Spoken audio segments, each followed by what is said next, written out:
I'm Kevin Cirilli. It's time for your weekly rewind. Former President Donald Trump dominated the Republican Iowa caucuses, setting a caucus record with 51% of Republican voters backing him. His campaign now heads into next week's New Hampshire primary with momentum against GOP rival Nikki Haley. Haley is polling second to Trump in New Hampshire, but she finished third in Iowa, behind Florida Governor Ron DeSantis. And while Haley and DeSantis will soldier on, Vivek Ramaswamy dropped out of the race and backed Trump. As for President Biden, the Democrats announced that he raised $97 million last quarter in fundraising, adding to a $117 million war chest of cash on hand. The DOJ released a report saying that the Uvalde Police Department's school shooting response was a significant, colossal failure. In a scathing report, the department blamed cascading failures of leadership, decision-making, policy, and training. The law enforcement response at Robb Elementary School on May 24, 2022, and in the hours and days after,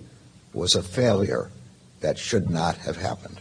The most significant failure was the decision for police on the scene not to classify the gunman as an active shooter, which would have demanded instant action. Instead, the police department waited more than an hour until they entered the school.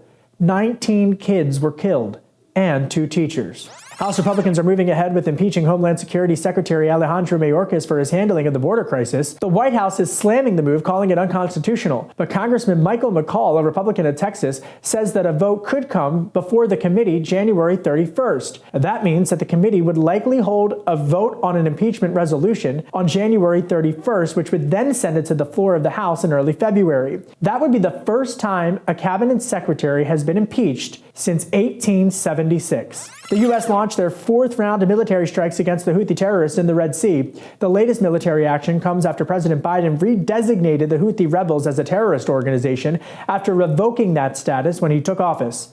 Meanwhile, Pakistan carried out airstrikes against Iran, which backs the Houthis. Israel and Hamas reached an agreement to provide medicine to Israeli hostages and aid to Gazans, according to French and Qatari officials who helped broker the deal. The aid deal comes more than 100 days after the Israel-Hamas war broke out, and there doesn't appear to be an end in sight to the conflict. And it has been really, really cold outside this week if you are in the United States.